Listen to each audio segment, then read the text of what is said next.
I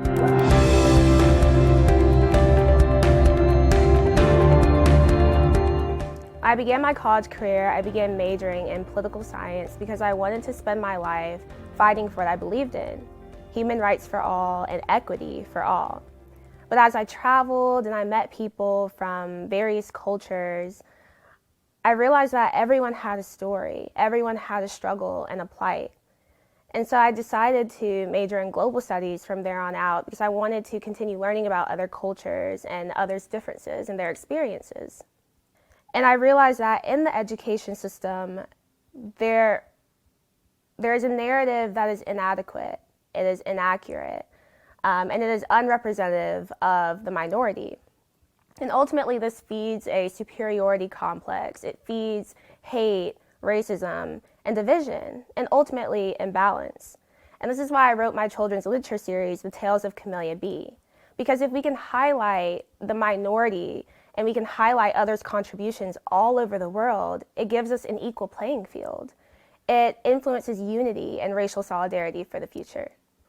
As a Black woman, I experience racism every day, whether it's blatant or systemic. But throughout my life, I have had various personal experiences of racial encounters. That includes, as a child being told I couldn't play with someone else because of the color of my skin.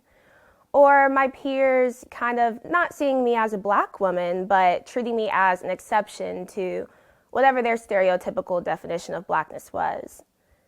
And this is a plight that I see in all children and all people today, whether it's due to your skin color, your racial background, your disability, your sexuality, or even your socioeconomic status.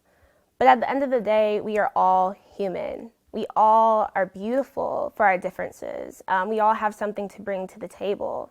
And it is not our differences that divide us, but it is our differences that bring us together.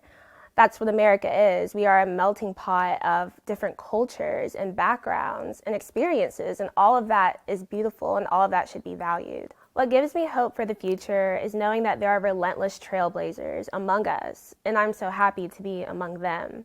This past summer, we saw people from various diverse backgrounds come together and fight for one cause, racial justice. No matter where you came from, what your experience was, what your privilege was, people came together and recognized that wrong was wrong. And they decided to fight on the side of good, fight on the side of justice and righteousness. And I think that if we can come together in numbers and we can fight on the side of good together, that anything is possible. Change will always be possible.